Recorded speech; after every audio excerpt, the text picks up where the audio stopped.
একটা পূর্ণ রমজান গেছে, আল্লাহ ডাকতেছে মহিলাটাকে, হে আমার বান্দি, রহমত নাও, মাগফিরাত নাও।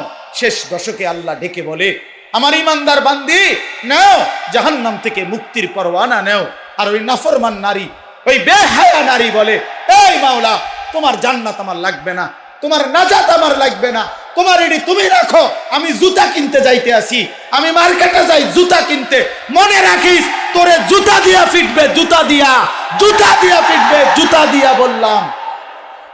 বেহায়া নারী, মনে রাখিস, তোরে জুতা দিয়া ফিটবে, তোরে ফেরেশতা জুতা দিয়া ফিটবে। কার আহ্বান প্রত্যাখ্যান করে না? রমজানের শেষ 10 দিন জুতা কেনার জন্য আল্লাহ দিছিল? কথা বলেন না কেন? শেষ 10 দিন শাড়ি গহনা কিনবার জন্য আল্লাহ দিছিল? তো আল্লাহ তো ডাকলো মাগফিরাত নাও, আল্লাহ তো ডাকলো রহমত নাও, আল্লাহ তো ডাকলো নাজাত নাও। তুমি কও না, আমার এডি লাগতো না, আমার জুতা, আমার দরকার জুতা, আমার দরকার শাড়ি, আমার দরকার ফেয়ার অ্যান্ড লাভলি, আমার দরকার গহনা, আমি রাস্তার পুরুষ দেখাবো, আমি বখাটেরা রেডি হয়ে আছে আমার রূপ দেখার জন্য, যৌবন দেখার জন্য।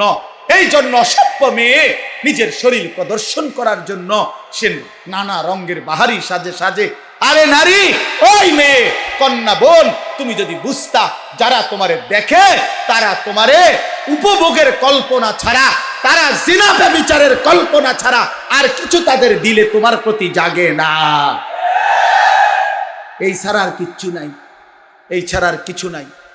দুশ্চরিত্র যুবক তোমাকে নিয়ে উত্তম কোনো কল্পনা করে না।